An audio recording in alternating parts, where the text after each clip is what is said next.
council budget workshop for Tuesday, October 14th, 2025. We've got all 7 councilors present, and we're ready to begin. We'll start with a presentation from our assessing department. Lewis, that would be you. Get right into it. Get it rolling. So, in the latest book, which doesn't look the same as what you have, I have page 9 and page 13. Okay. But I don't, that's just what went out today. Okay, yeah, so they'll have the page 33. That's where ours is? Yeah, I was on page 38 for the assessment. Good job, all right. Okay. 33. Pages are everywhere. Is the revenue, is the revenue on that page in your book? No, that's fine. 33 just shows the cover. Yes. Thank you. Is this a cover sheet? No, I don't see the. So do you want it on your actual department summary, Louis? Oh, here we go. Yeah, total revenues of 80,000. Yeah, there we go. Okay. So, 37 in your binder. yeah, I didn't increase it. There's a possibility we'll pick up some other towns, but there's also a possibility we're gonna lose some other towns. Perham in particular is having a reval done, and when that reval's done, they may stick with the company who's doing it. And that won't be a problem for us, but it's a potential. They do plan on sending out letters to all the other towns again and see if there's any new interest. So that page is left the same. The other side that has all of the expenditures, again, I'm not sure in your book. You got it right there, Jeff. So the first line, of course, is the salaries. That one's up to you folks, not me. Pretty good increase there, though. Going down through the next few, our departmental expenses, you can see the first line stays at $38.50, has been since 2021. The second line stays at $3,000, has been there since 2024, and the third line is at $300, been there since 2021. The next group, membership dues have increased on us, so. And we also have the third assessor full-time, and we're gonna make sure she gets through all of the potential trainings there. The mileage reimbursement is showing down 200 this year, but I do wanna point out that that's actually down 1,400 since 2023, and that's due to the enterprise lease. We don't have to worry about maintaining this car like we did the old one. I've even bought studded snow tires for it and stayed within our budget very well, so no issues there. And then the travel training one is again for the third assessor to make sure she gets to everything that we need her to go to. Next line down, 5,500 is GIS. That stayed the same from last year. We did get some additional annotation on the maps this year, and we're continuing to build those with further information included on them. New equipment, flat since 2021.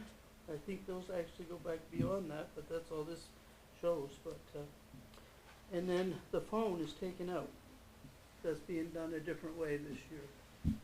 Technically, if you look at the top line, the salary increase is 10,342, and our total increase is 10,442.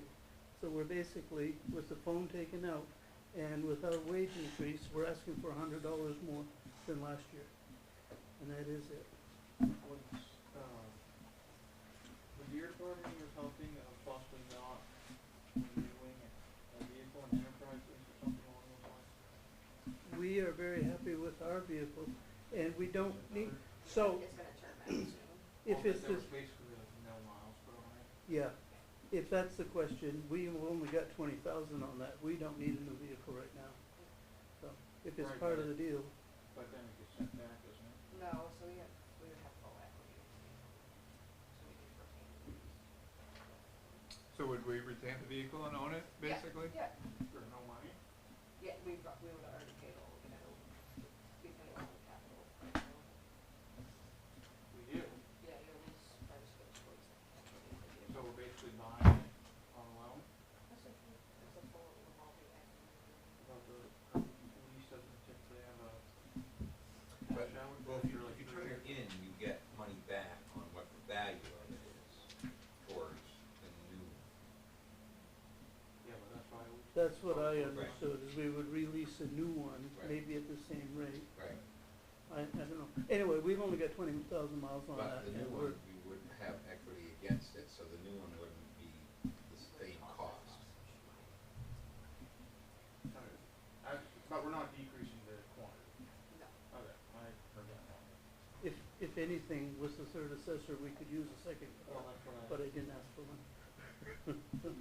Yeah, Alright. okay. So, is there any questions? On your revenues, Louis, Yep. miscellaneous income, your billable hours at $90 an hour, is that on par, is that a deal, or is that too much, It's What- beyond our cost, so, and we're doing it by the hour, so anytime we're not working outside of the city, of course, we're not billing at those rates. But for all that we do out there, we are tracking our time and billing as we use the hours. In a lot of the cases, it's when they have questions more than are doing our normal work, so, but when we get 4 or 5 phone calls a day, we're tracking that. I'm just, kind of curious Yep. why it's not 75 or why it's not 120? Well, you might remember, we were at 60. We were at 60 or 65. Yeah, okay, And Mr. Brown thought we ought to be at 90, all right. and that's where we went. So, And the other communities that you're serving, with the service, we haven't gotten any pushback. Yep. They don't have a lot of options. Yeah, Okay. there's no question about that. But we haven't gotten any pushback either.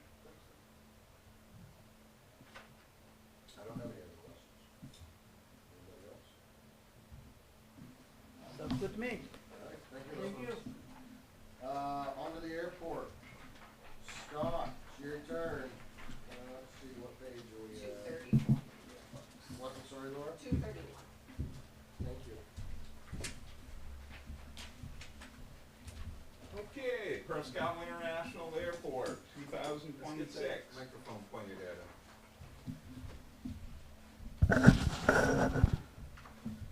How's that? Good. More? Nope. Okay, perfect. 2026. Okay, we're gonna do a budget overview, revenue summary, expense summary, and revenue diversion. Next slide. Next slide. Okay, so the source document here in your book is page 231. So you'll see that what we're proposing is a balanced budget. That means our revenues and expenses pretty much balance out. $744 to the plus side.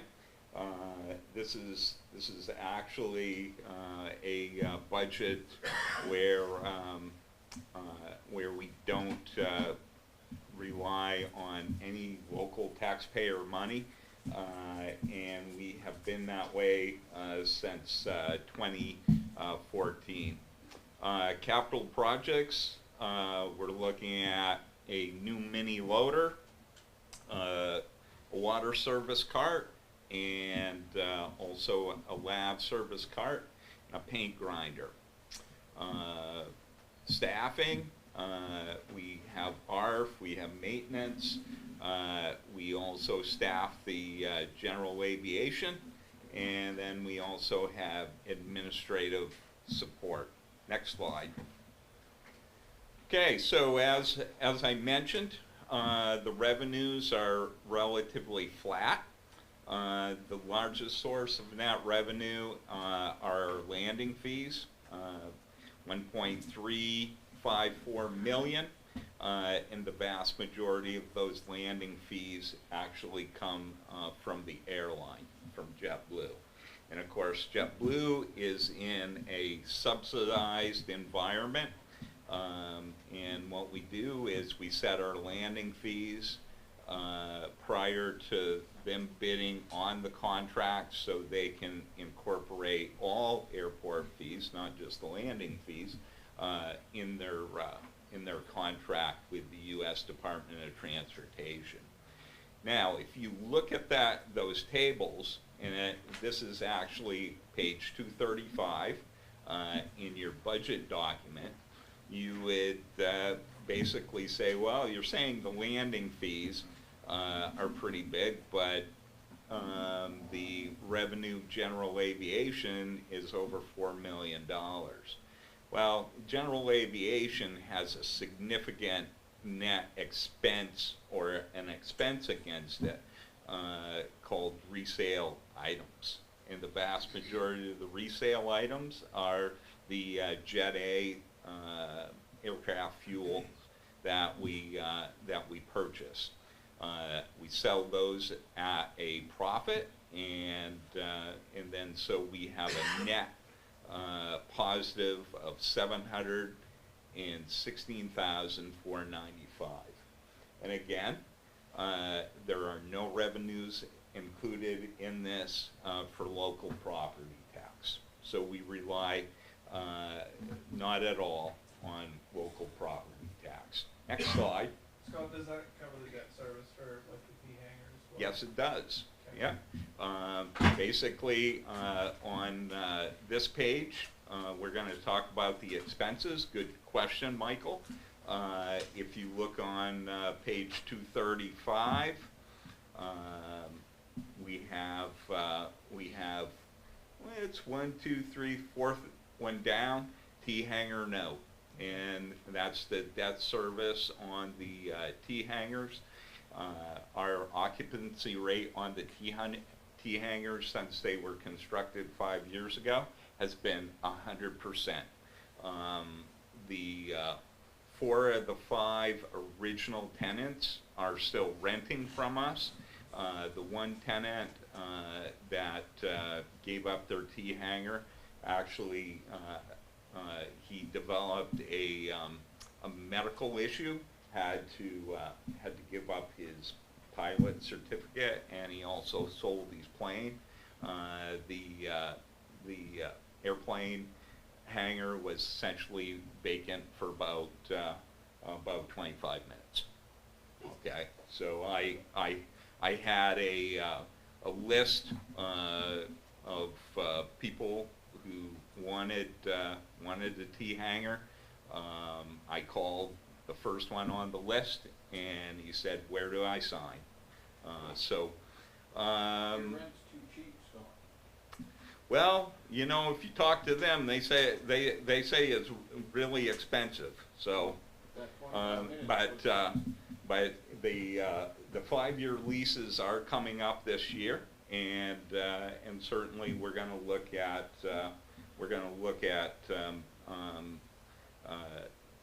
moving those leases up a bit. The largest increase in expense on this page is actually health insurance, 21.7%. The largest decrease on this page is fuel oil, and those two items we essentially had nothing to do with. Okay, health insurance, we haven't added any additional people. Okay, so health insurance increase is I guess what everybody else is experiencing. And fuel oil, the price per gallon has gone down. Next slide, please. This is shown on page 236 of your budget document. On this page, the largest expense is again an item that at least on the department level we don't control. It's Maine State Retirement, or Maine PERS, I guess is the what most people refer to now. That's increased by 17.51%. The largest decrease on this page is outside services. We decreased it by about 83%. That we did have something to do with. We used to contract out our clearing the air terminal parking lot, as well as the parking lot up at General Aviation, and we also contracted out the sidewalks at the passenger terminal. We have brought that all back in-house, and we believe overall it is saving us money. So with that said, we've increased our total expenses over 2025 by 0.11%. Any questions? On your resale items of $3.4 million, is that general aviation? Is that basically the cost of the fuel that you're selling? That is correct. In addition to fuel, we also have a small amount of de-icing fluid that we buy, and then wholesale cost of like some lubricants and stuff like that. But the vast majority is Jet A, and about 11,000 gallons of 100 low lead, which is a high octane gasoline. So how will the new airport being built in conjunction with the EAS contract, will there be a time where the contract will be set at the current operating rate for our smaller airport? Or like, I guess I'm just wondering how.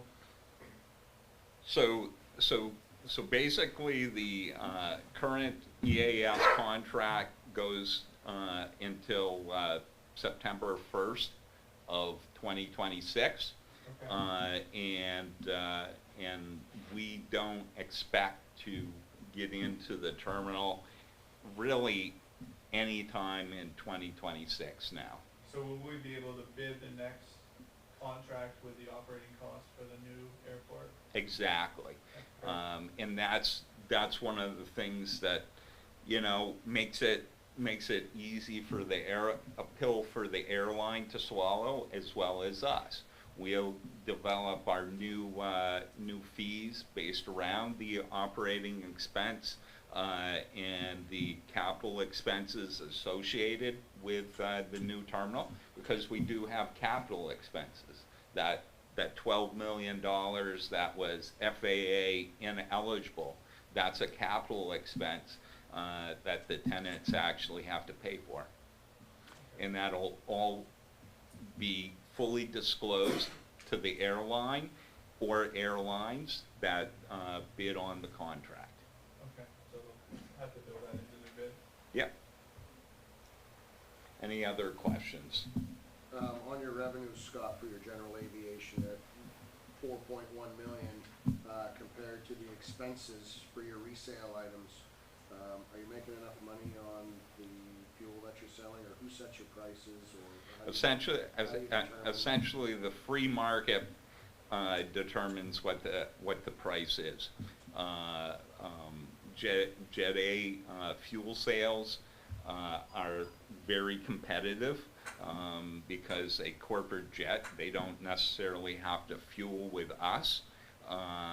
They can fuel at their destination airport or the airport they're coming from. And so what we do is we monitor kind of what our competition is. Bangor is a good benchmark, and what we try to do is try to be right around their pricing. We do a hangar rent is done the same way.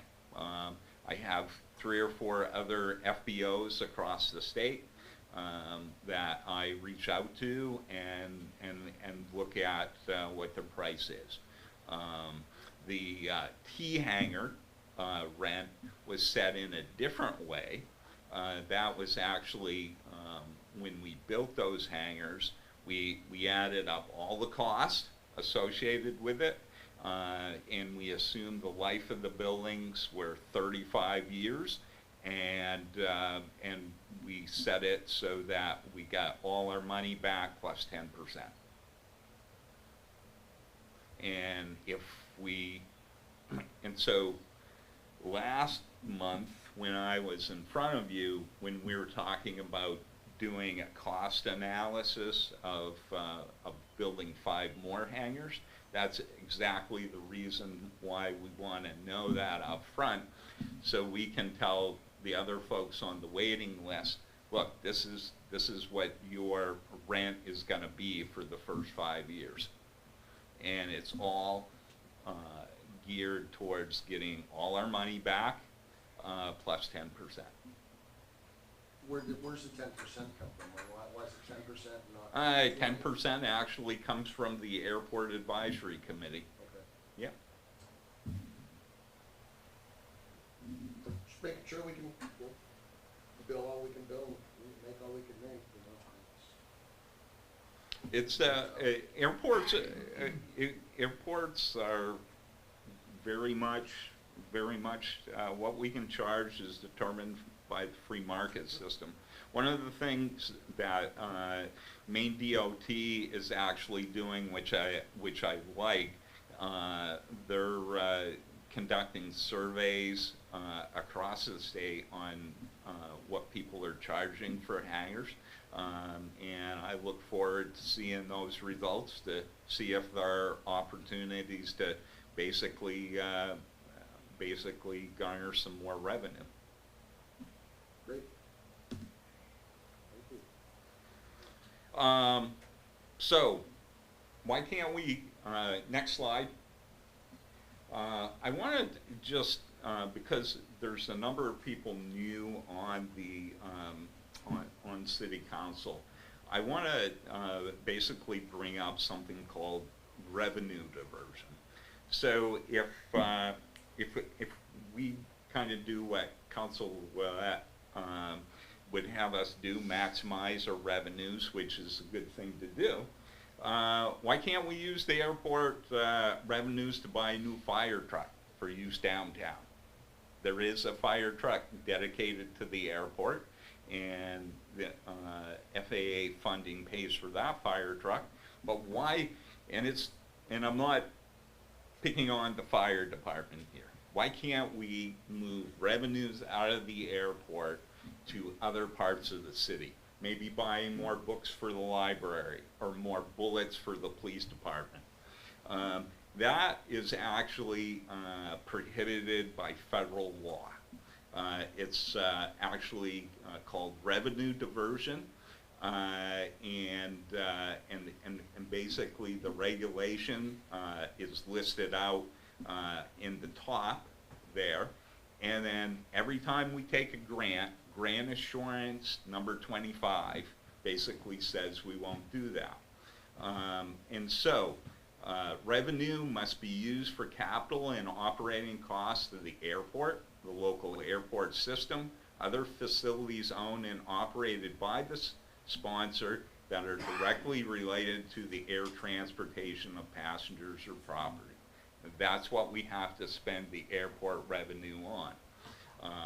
And why, if you operate the airport at pretty much break even or building up some reserve, that's probably the good point to operate it at. And growing the airport over time is certainly important, but we can't.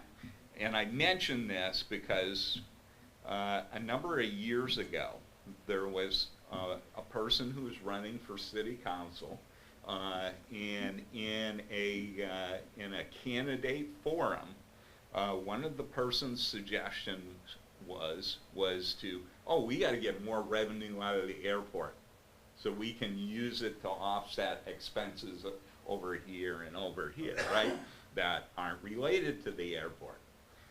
Only one problem with that, it's against federal law. And what would happen, is that, next slide please, is that if you decide not to follow that federal law, it's actually, they're gonna withhold your grant money, and also potentially impose a civil penalty. There was an airport in Maine a number of years ago that their governing board made the decision. We're gonna take the revenues from the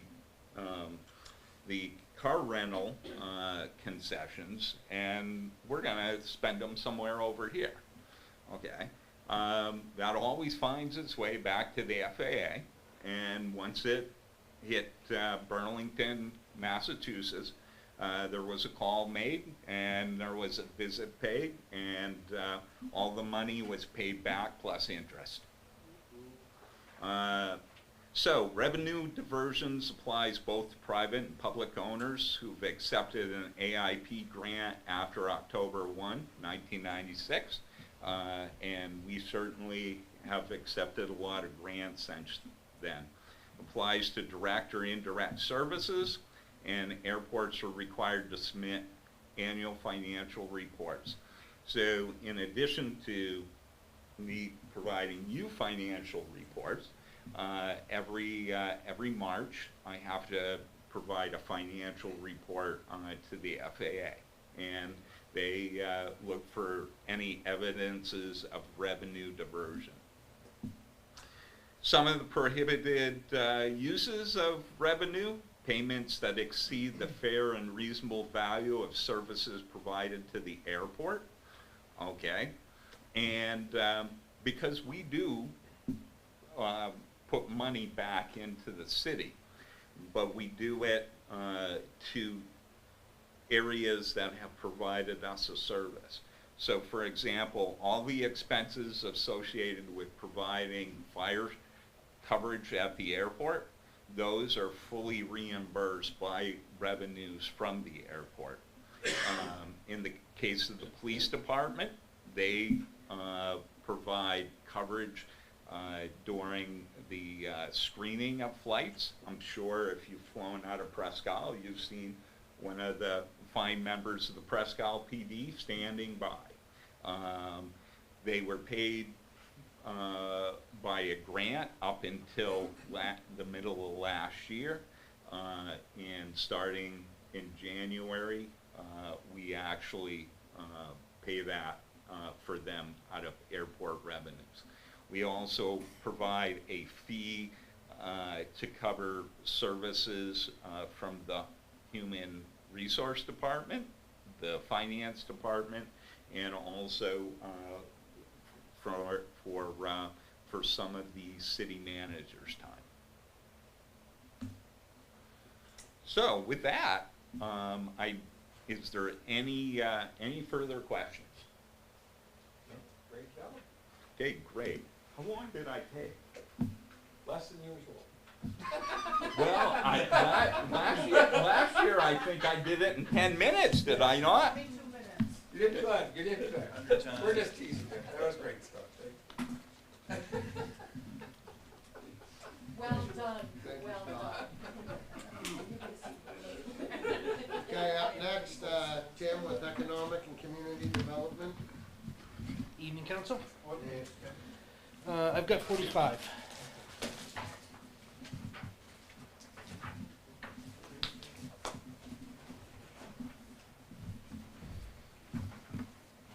Tim would be on 41.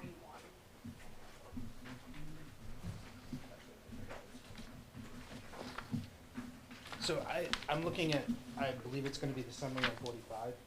Yeah, 41 on it. Okay. So the department summary, overall, there's not a ton of changes. We did increase revenue up by about 50%.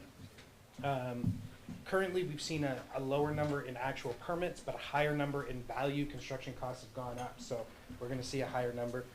So we've reflected revenue to account for that. This past year, we've decreased our ads and publications. We haven't had as many, we're seeing a lot less zoning board appeals, and pieces like that, which are what really require the publications. We're seeing less of those. Tonight is the 5th one this year, so we're just seeing less of them overall. So we've decreased that line item. The rest of it, majority of it, is unchanged from previous year. Overtime has gone up, and that's due to our administrative assistant taking minutes for our planning board in the largest piece of that.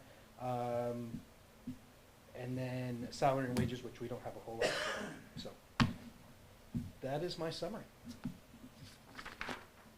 Questions? There's not a lot to it. If you're going for income, that's not an increase in rate, you're just expecting an increase Revenue. So, in building. yeah. An increase in volume. Right. So last year, or beginning of this year, I believe we raised the rates on permitting. So we raised them, but due to increased cost, which is how we figured those, we've seen permit fees higher than what we originally expected them to be. So, Tim, yes, sir. in line with that, we do expect some large, buildings that are being worked on in the community. Is that reflected in what you expect for those, or would that, or did some of those come in this year, or? So currently, I don't have anything slated for 26 right now. Okay, Now that may change here in the coming weeks. There was a site plan that was just approved okay, beginning of the month for a building up on Industrial Street. okay, I don't know exactly when I'm expecting that building permit to come this year. okay. Which won't help next year's numbers, but I'm expecting it to come this year. Depending on how their timeline works out, it may come beginning of next year. Gotcha. So I just kinda want like a large one, like a Helena or something like that. I don't have anything right now. You don't have anything, okay.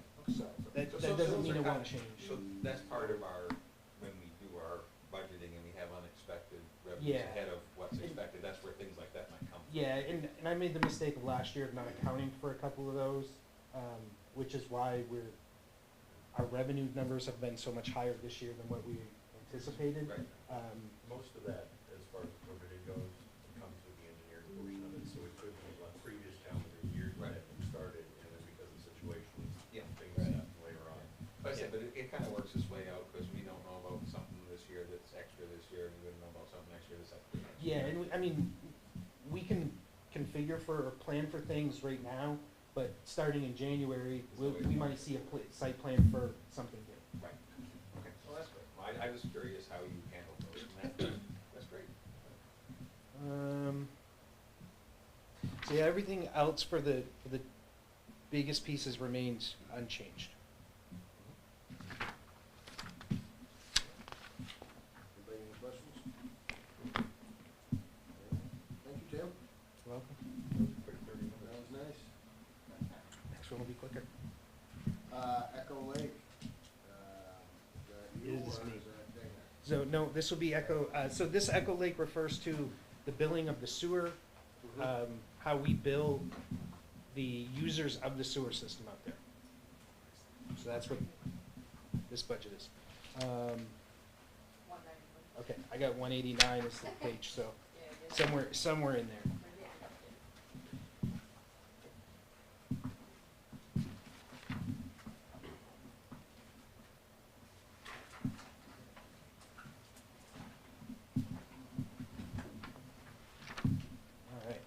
All right. So this year I did raise the sewer fee rates. We've seen a significant jump in electric service out there, plus 83%, almost 84%. So we did up the rates just a little bit. They went up almost 6%. For this coming year, maintenance has been steady. We do have a mileage reimbursement, which is currently used to pay for the person reading the meters. And then expenses are up 37%. So again, the only line that's really been changed on this one is the fees line. is up slightly. The mileage reimbursement is new to this specific account. We used to have it in the code economic development account, but we've moved it over. Everything else pretty much remains the same. Can you adjust fees to what they need to be? Cause expenses went up about $1,000 and income only went up 300, 400. So you gotta. We can adjust them to whatever. We're no longer under contract. So we could increase them more if we would like. So is this, this, Echo Lake sewer, is this thing fully operational and all the issues resolved, is this? Yes, it's operational. They're working on the issues, finishing up on the Is project. that going to, these issues that are out there, is that going to have any effect, negative or positive on any of these figures? So the original intent was that the rates would be lowered from years ago, and in the coming year, we'll determine if we can actually lower the rate, but again, we'll have to relook at all the other expenditures. If it's costing more to mow the lawn, even though we're using less electricity to pump the effluent up to the top of the hill, it may balance out. So, in the future, we may be able to determine that it goes down, it may go up. I think we should compare the rate to what people in town are paying, because, I mean, we just had to do over $1 million of work there, right?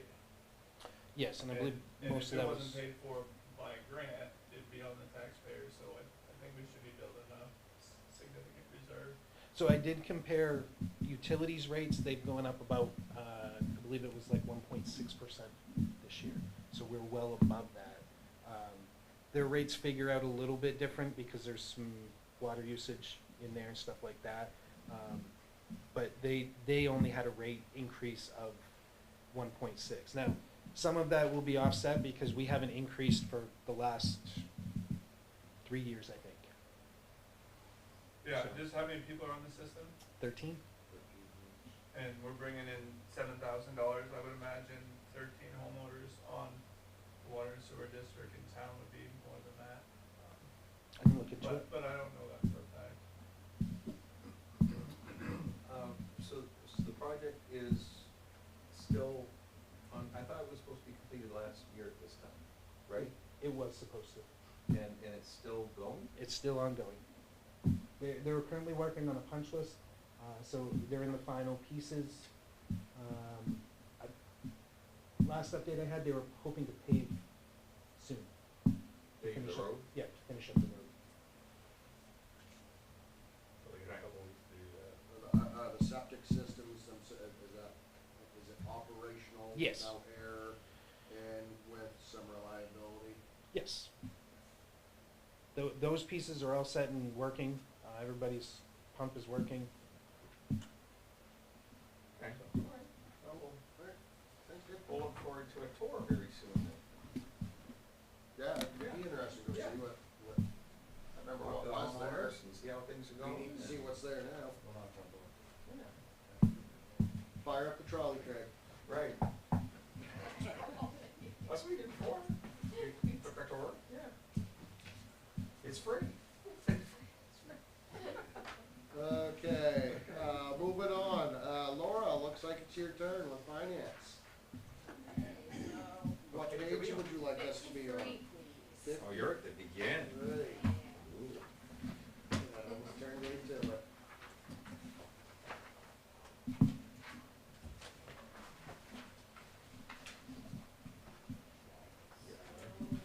Not too many big changes with regards to finance. You'll see in the revenue section that we did increase the excise taxes about $100,000. That's gonna line up with where we're gonna fall probably roughly for this year.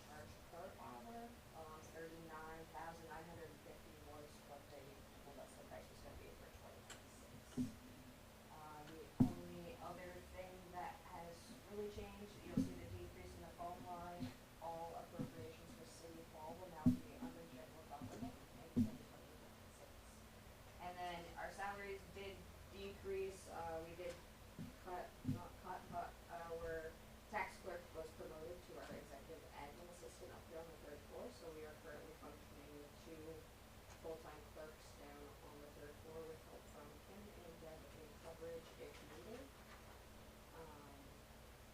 Are not looking to fill the third position at this time, as we felt that the 2 downstairs could handle the capacity. But again, it is kind of. Is that still in the budget though? Is the third person, is out of the budget? It's at the budget. That's what I thought. So, that is all we have for changes for finance. So we've got a net decrease. Yeah, so you will see across the board in everyone's budget, there's a 4% COLA to match what the unions are at currently. But our wages overall will decrease due to that big time now.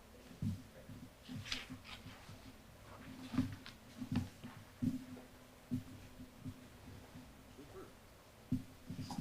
Anybody have any questions for Laura? Thanks, Laura. Thank you. Daryl. Daryl is here. Daryl is in the house. He's in the building. What's going on with the fire department? So, 61. what is it? 61 is your. 63 from me.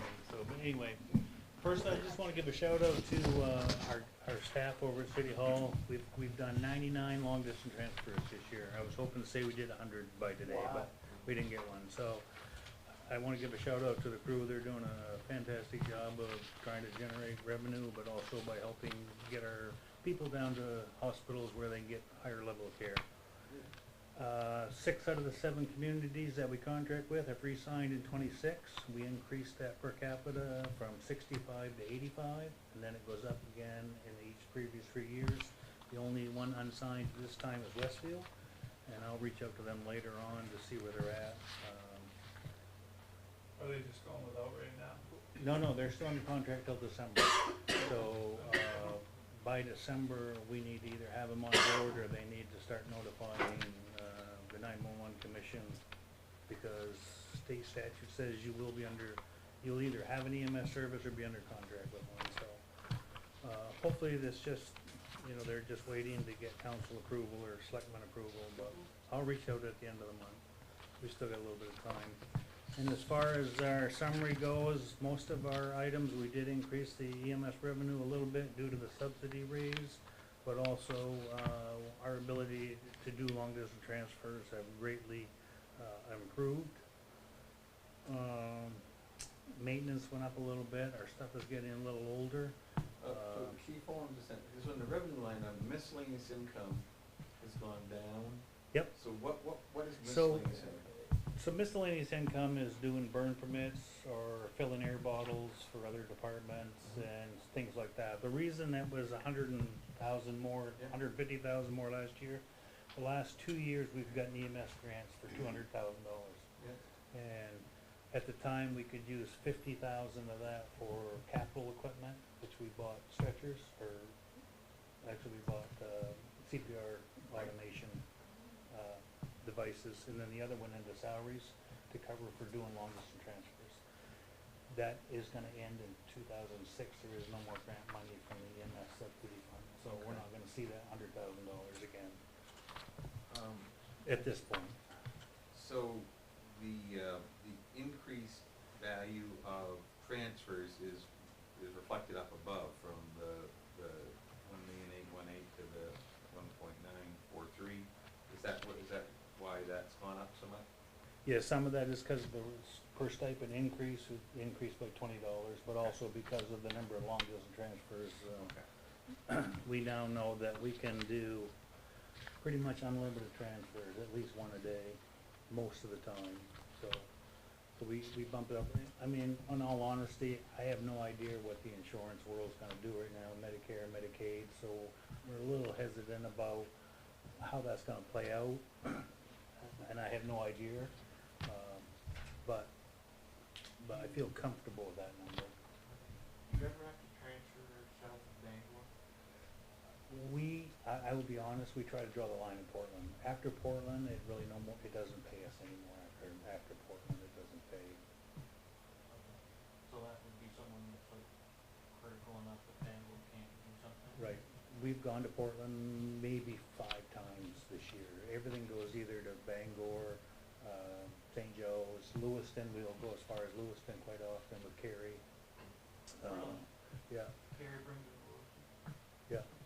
Well, yeah, yeah, yeah, yeah. We can go anywhere. We've been, we've taken people to long-term care in Ellsworth. I mean, wherever you gotta go, we'll go. We've got a staff available because it's a pay and revenue trip. So, a lot of times we've been really lucky. We've done a Bangor transfer only to have Eastern Maine say, "Hey, we got somebody who needs to go back to Holton," and we'll say, "Well, we're here. Load them up." So, it works out good. We get paid to go down, paid to come back. Yeah, So. nice. Yeah, so we'll keep working on that. So the one thing I wanted to bring up, is I kind of mentioned it to Sonia today in the email, Engine 2. Now Mike's gonna say I want a fire truck, but I got a better deal. Engine 2 is a 2001, so it'll be 25 years old next year. It has some serious rust issues. We called Allegiance, who is the Pierce manufacturer, or a representative for Pierce Manufacturing, which is our fire truck brand. They're out of Fort Kent, Bagel and Holcomb. They came down last week, we put it on the lift at the highway, they went completely underneath of it. The cradle that holds the 1,000-gallon water tank is rusted and collapsing, so eventually it's gonna let go. And the last thing we need is to be driving down the road and have that water tank shift, and we cause a major accident or fatality. Or we lose the truck and it's out of service. The quote that they come back with, I was telling Sonia when we started, we're looking at 100,000 to 150,000. The quote come back for less than 21,000. So we're not gonna look a gift horse to mouth. So we have money in the ambulance, in the fire apparatus, fire truck reserve account.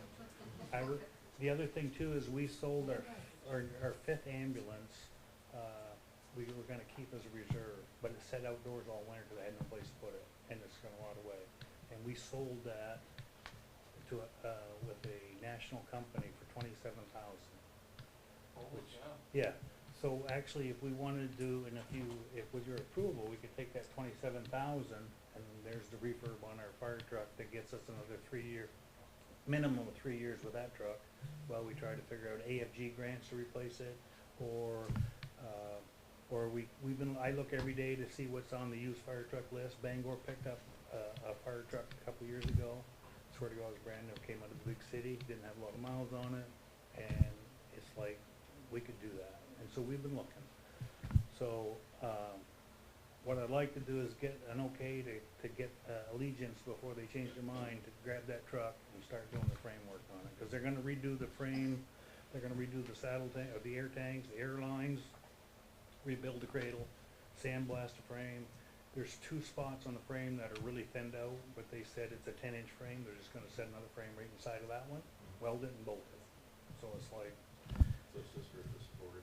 yep, yep. So the truck itself, the engine's good, the pump is good, the motor's good, everything is good. It's 25 years old. Tomorrow it might die, but right now the truck is worth the investment, and I see that getting us another 3 years down the road minimum. So, So, I think yeah. that's a wise repair, I Yeah. think. yep. And then I don't have to ask for a fire truck. Do you want that motion right now? Can we If, give it to you? if you could get it, then I could call him tomorrow and say it's all yours. Well, then I would make the motion to allow Daryl to take the sale of his ambulance and repair his fire truck. Second.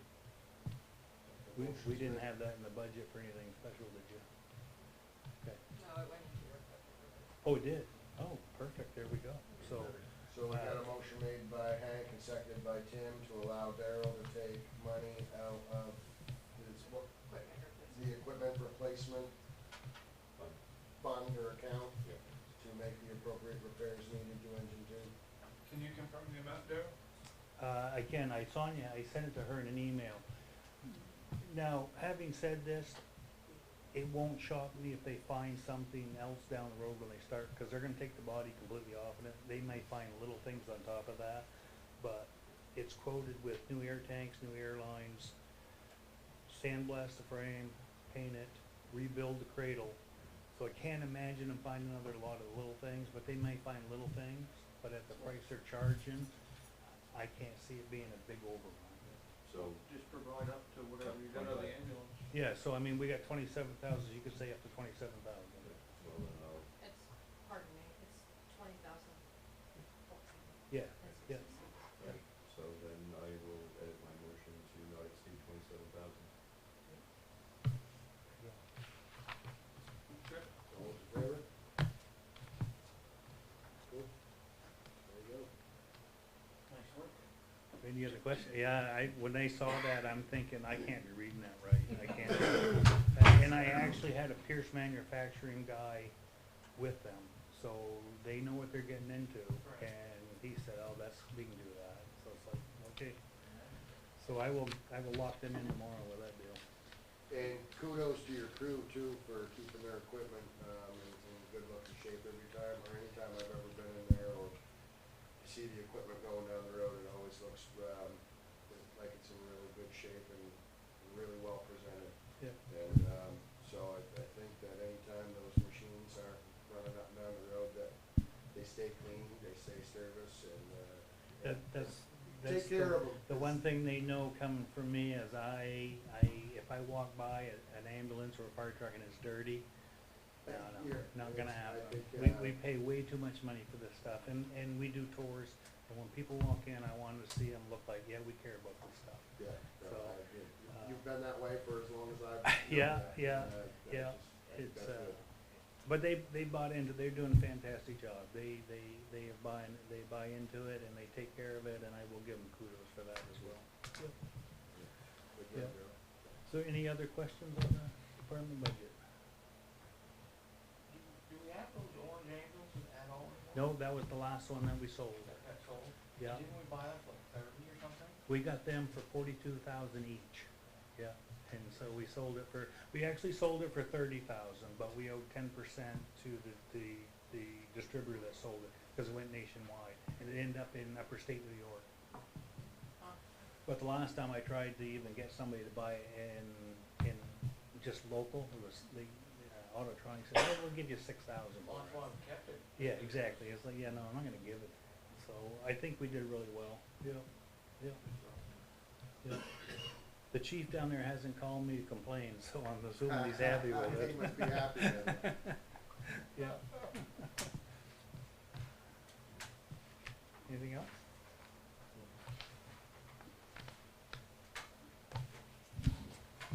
No, I'm good. Anybody else good? Okay. Sounds good. Thank you. Kim, I think it's, Sonia, it'll be your turn then. Yeah, general government. Yeah. So I've got 12 slides for you, won't be very long. Pages 79 through 86 tonight.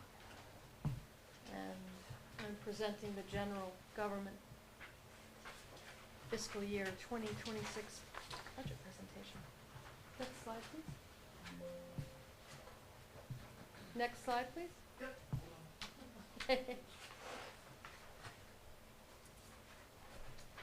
So who's general government?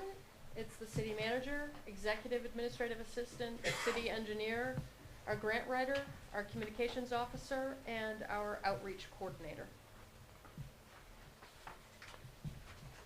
Next slide. What is general government? Most everybody here knows, but for those at home that don't know, it's the administrative backbone of municipal services. Next slide, please. The value of general government is often expressed this way. The general government department supports the city council, city manager's office, and core administrative functions that keep City Hall operating efficiently. Responsibilities include governance, management, communications, postage, utilities, and administrative support for daily operations. We're open to the public 42 hours per week and offer a host of 24/7 online services. And City Hall runs best when no one has to wonder how. Next slide, please. What we strive to deliver is transparent and responsive city leadership, clear and professional communication with citizens and partners, effective management of citywide projects and policies, stewardship of City Hall facilities and operations, support for all departments through administrative operations and grant writing, and timely council packet preparation. Next slide, please. What you have before you is an operating budget, and I'd just like to point out a operating budget versus a priority-based budget. So our operating budget is incremental, which builds on the prior year's spending, adjusting for inflation or new needs. And over the next couple of years, I'd like the general government budget to reflect a priority-based budget, maybe a hybrid between the two, which the priority-based budget allocates resources according to community goals or aligns traditional line items that support strategic priorities. And next slide, please. General government is 3% of the total municipal budget. It's just a little visual there for you. Next slide, please. Department expense breakdown, this is on page 79, the highlights. And total expenses, $611,220. Increase in wages reflect the 4% increase for cost of living, and administrative assistant and outreach coordinator positions, which landed in general government. The post office increased postage costs fairly significantly this year. Phone and internet charges, while we did revamp those so that they'll reflect, they'll be cheaper for all of us at City Hall next year, but I did consolidate them so that they're all in one department and easier to manage, and I can monitor those uses and charges much better if they're all in one office. Trainings and memberships increased to align with International City Management Association training and member costs. Fuel oil is certainly down, electric service is down, and our copies are steady. And next slide, please. In the sidebar summary of changes, in fiscal year 2025, it was $512,795. We are up $98,425.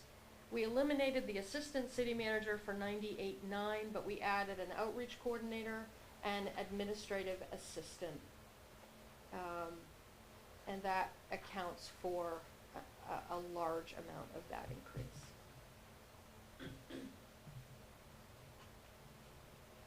And next slide, please.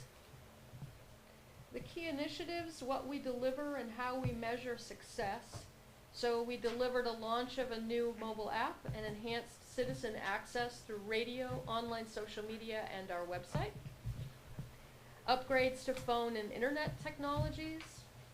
Improved transparency tools and processes through council packet preparation. A heavy focus on training and leadership development across the organization. Efficiency audits in specific departments and cross-department collaboration efforts, which we'll see more of that in 2026. Next slide, please.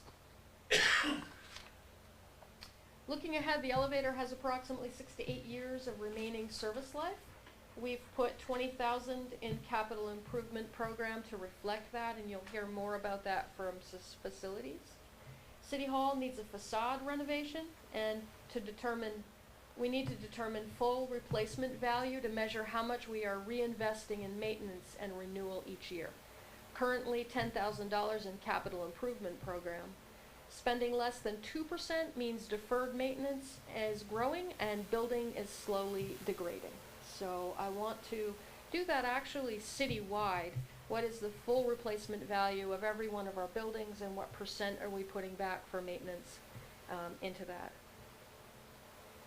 A lobby kiosk and improved signage would do a lot of quiet but meaningful work.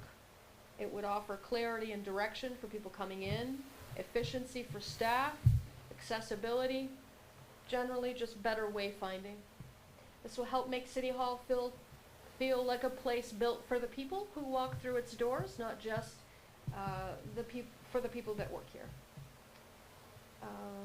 Government offices typically have greater security that restricts access to and provide enhanced safety for accessible floors. I'd like to look at that a little more in the coming years. The best city halls have spaces that support community life, such as art, gardens, benches, and exhibits, and we've worked on some of that this year. I'd like to work on some more of that. And modernizing accounting procedures and workplace culture best practices. Next slide. Thanks. Appreciate you listening. Any questions? Sonia, I've got a quick question. We're on your summary of changes here on page 9 of your presentation. To the outreach coordinator, which is a $66,000 position. There was some talk that I thought, and I may have misunderstood earlier this summer, about that being reimbursed by grants.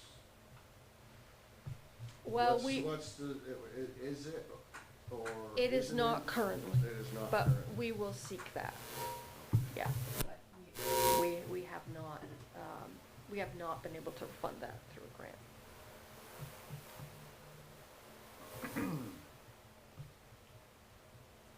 And what are we doing to measure, how are we measuring the value of that position right now? Yep, so the number of people put through, that go from unhoused to housed, the number of people that are helped and connected to services. Are we to track those people after they are housed, see if they become unhoused again? Well, I would say yes, Doug. I think that's more Homeless Services of Aroostook. That's more their bailiwick, but we could probably get that data from them. Basically, see if we're spreading our wheels. Yeah, recidivism sort of thing, you mean? Are they Or just if they're bouncing ruining back their and forth? chances, or that, Yeah. there's a bad half of it, you could do, to see how much of the bad half there is. The position's relatively new, right? So we don't- The position is Just brand new, created. yeah. This spring. Yeah. So, just to kind of speak to a little bit, a couple major successes with it. I mean, within the first 2 weeks, we had about 20 people served that connected to Homeless Services Aroostook that previously had been just on their own in the community.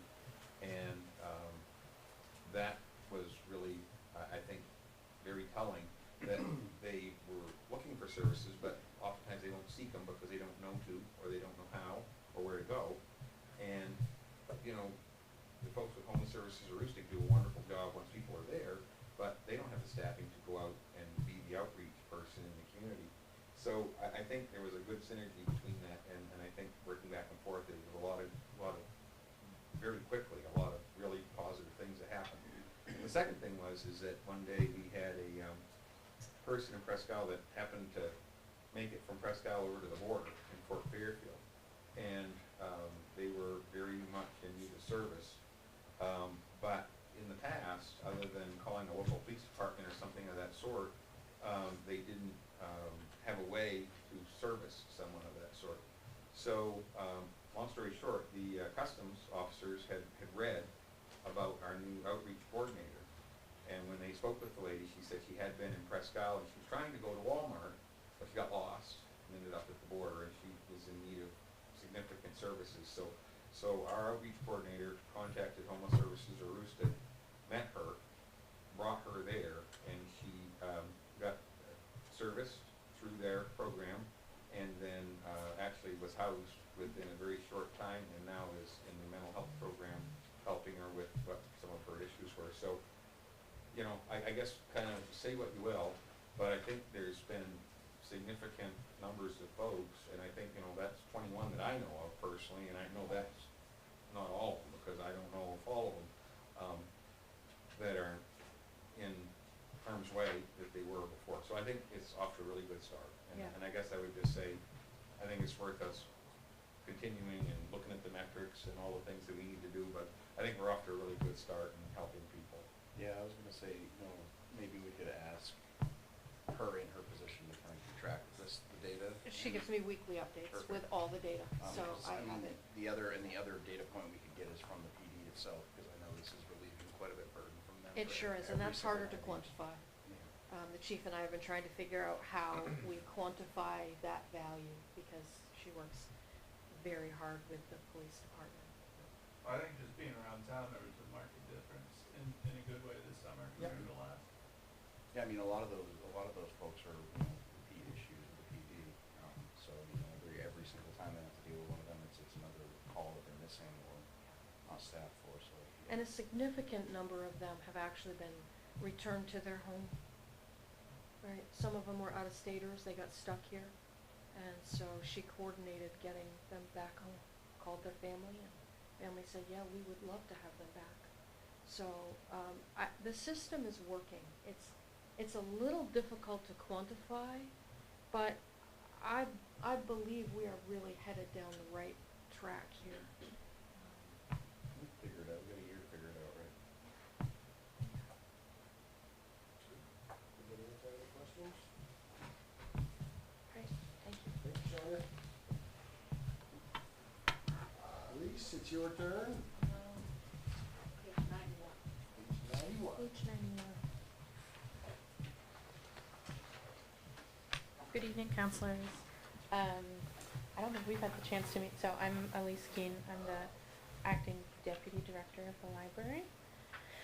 I don't have too much to present. As you can see from the budget snapshot, we comprise of 2.44% of the city's budget as presented this year. Our most notable increase is electric service, which I understand is probably true across the board for electrical. And our largest decrease similarly is with fuel oil, with the new rate that we've been able to lock in. The other notable increases are postage, which similar to the general government cost. With our passport services in particular, the cost of postage continues to go up every year. Normally they say it's going up for the holidays, and then it just happens not to go back down after the holidays. So, so that's the most notable thing. But our passport agents do the best. I think there's a set number of passports that they can't hold on to for very long, but they can put multiple in an envelope to try and save on the cost, because they all have to be sent with priority mailers. So that's usually the largest cost for passports. Otherwise, for interlibrary loans and things, there's very few that we have to mail, since we have the benefit of the van system that delivers to us once a week. Our other decreases, there is a decrease in janitorial and office supplies. That's just based on our monthly spending. I believe janitorial got a notable increase in 2021 based on health precautions with COVID. So we've continued to, it's not that we're cleaning the building less, but we've continued to need less supplies to take precaution for that. Our phone average has taken an increase, but may see an increase as Eric just did a system upgrade to get us on the same system as City Hall, so that we're connected through there. So we may see a decrease with that. We haven't had it's only been a few weeks, so we haven't really had time to see the bills for that. Garbage service and water service have increased as well, just based on our monthly averages as calculated this year. And the only additional asks that we had put through and have decided to forego for the year, just because we know it's a tight budget season, have been the potential of a seasonal position to assist specifically with our children's library. Our children's programming continues to get increased attendance, which is fantastic, and we do have, I guess I should say 1.5 people, because we have a full-time children's librarian, and she's not a half person, but we have an assistant children's librarian who works part-time, kind of running the whole show down there. I mean, we all help when we can, but so we had looked at getting a seasonal position, although we've I'm pivoting to looking at AmeriCorps options for assisting with that as well, and other possible grant avenues for having a seasonal position just during the summers. That's the busiest time for our children's library. And the other increase we had looked at was it would technically fall under collections, but it is for server hosting for our content acquisition tool and the system that runs our cataloging. It just hosts, we have 58,000 approximately volumes on, within our catalog that are maintained on a server that we host in-house. And our technical services with Greenmark, as well as the person, Steve Vance, who's been volunteering his time for many years with the library, to maintain a lot of our server hosting and computer hosting. Say that the computer that's currently hosting it could be on the outs. It needs some very specific metrics in order to be able to run it, but the company that we work with is also able to do remote hosting, so it's a balanced cost of, we could either get a very expensive computer that'll last about 8 years, or parcel that out for a yearly cost of having them host it. The advantage of the remote hosting is that if we have a power outage, if we have a sudden flood or any other sort of disaster that affects our servers in our building, our records would still be safe, because it would be a considerable amount of work to What's the software package you guys are running on? the software package that we're running. We work with Book Systems on Atrium. Atrium, gotcha, okay, perfect. So we're doing okay, I think, other than that, because we've taken that out, and we think we're pretty diligent about backing up our system, so it wouldn't be like we lose all 58,000 volumes if it crashed tomorrow, so. Do you guys happen to know what the server replacement cost would be versus hosting, like right off the top of your head? I think Eric gave me like a 8,000 to 10,000 estimate, and thought it would last For the server or the? for the computer that would replace the server, yeah. And then it's like 2,000 a year for the amount of volumes. There's a reduced cost for less volumes, but we'd have to get rid of a considerable amount of the library. So And that would, in your Atrium system, is that only in-house, or are you doing like interlibrary loaning and stuff through that system right now? our interlibrary loan is facilitated through the Bangor Public Library.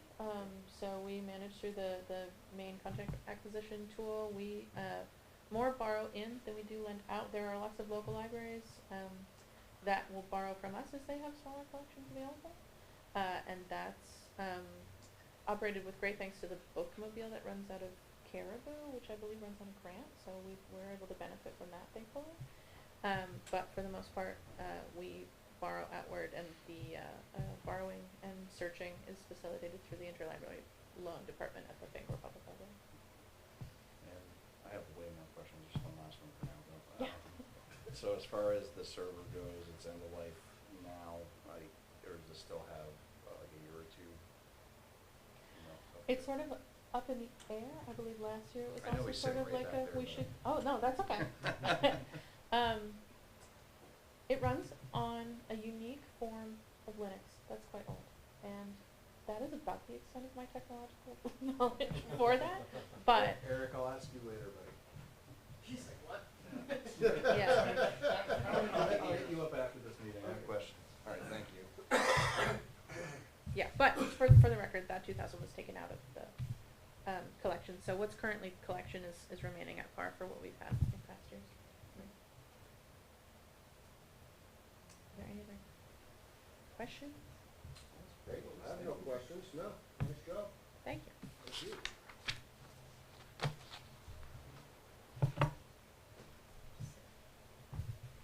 Wow, that was nice, guys, we was able to zip through that and good time. Great. Well, thank you, everyone. I move we adjourn until tomorrow for our continued meeting. Second. Motion made by Craig to adjourn and seconded by Tim, all of those in favor?